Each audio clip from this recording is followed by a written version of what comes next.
Imagine you finally decide to treat yourself. You've worked hard. Your old couch is looking a bit sunken, and you find a stunning $3,000 sofa that makes you feel like a real adult. You swipe the card, it gets delivered, and for exactly 48 hours, you feel like you finally made it. But then you sit down with your coffee and look around.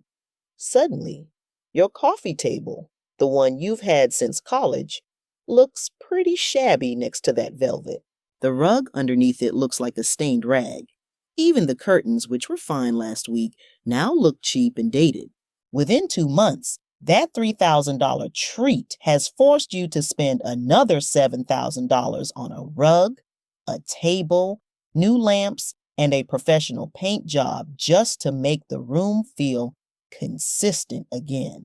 You think you bought a piece of furniture, but mathematically, you just invited a vampire into your house that is going to drain your net worth until you're back at zero. Today, I'm going to show you why one nice thing is sometimes the most dangerous financial decision you can make, and the invisible equation that proves your sofa may actually be costing you $50,000 in future freedom. My name is Val, and I spend way too much time obsessing over the hidden scripts that keep middle-class earners running on an uphill climb that never ends. If you feel like your income is growing but your bank balance is flat, hit that like button, because today we're talking about a money behavior called the Diderot effect. This isn't just about being bad with money. It's about a 300-year-old trap that explains why we buy things. Not because we need them, but because our other things are demanding them. To understand your sofa, we have to go back to France, 1765, and meet a philosopher named Denis Diderot.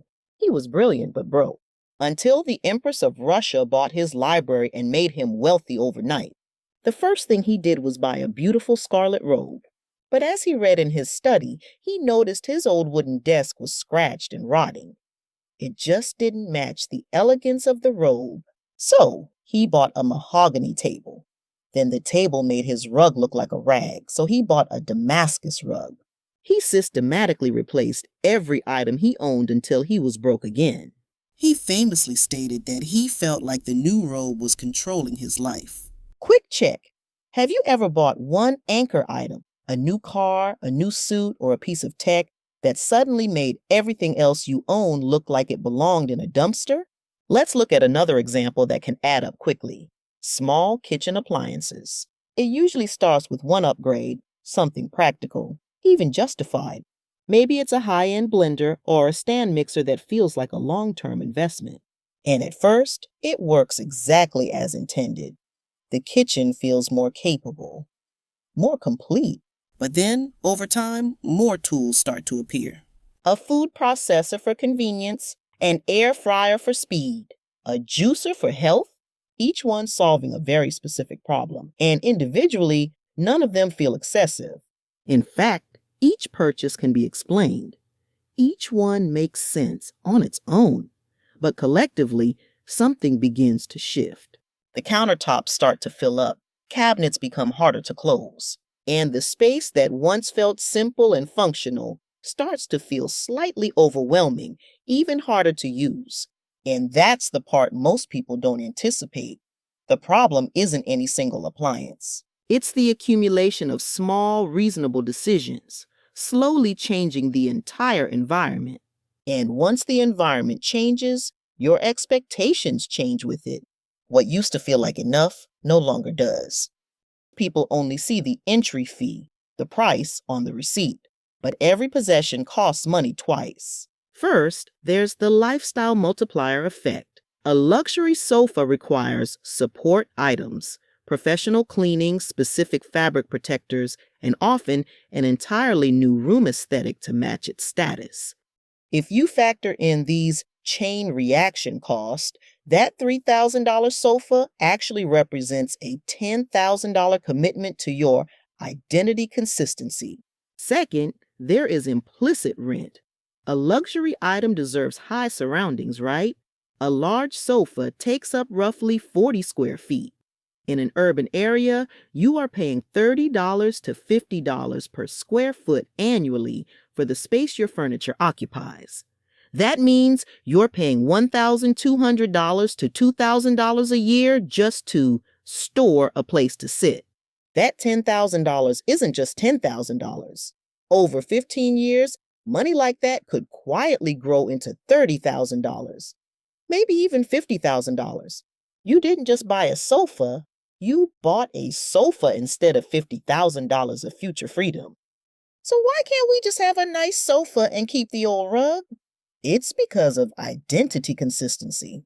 As humans, we want our external world to match our internal self-image. If you view yourself as a modest apartment person, you're comfortable with inexpensive furniture.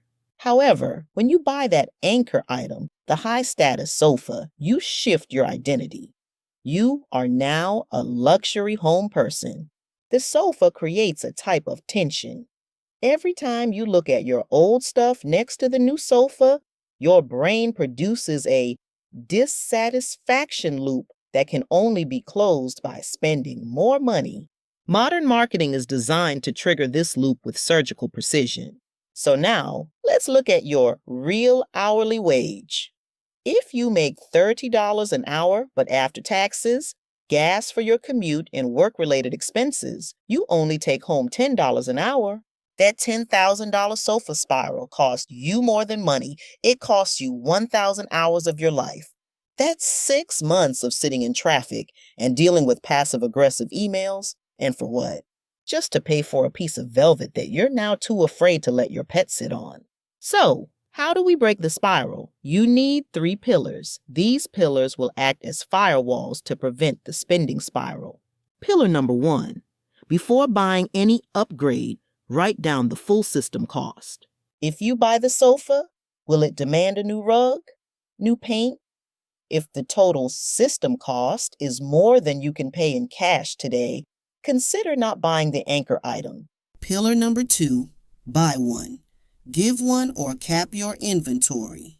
If you buy a new sofa, the old one must leave immediately. Fight the temptation to move it to the storage room where it could just start a clutter spiral. Try to find a new home for the old sofa. Pillar number 3, break the purchase momentum. When a purchase is a want and not a need, wait at least 24 hours for small purchases and 72 hours for large purchases. At the end of the day, one of the most profitable assets you can own is a low-maintenance identity. If your anchor items, your car, your watch, your furniture remain humble, you feel zero pressure to upgrade the rest of your life. Plus, you gain the freedom to eat a burrito on your couch without a panic attack. Always remember, you have a choice.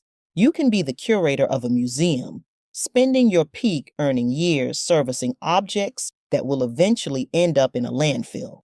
Or you can be the master of your life, measuring your wealth by optionality, not accumulation. If you're rethinking a purchase after watching this video, let me know in the comments. I'd love to know what's shifting for you. Take care, and I'll see you in the next video.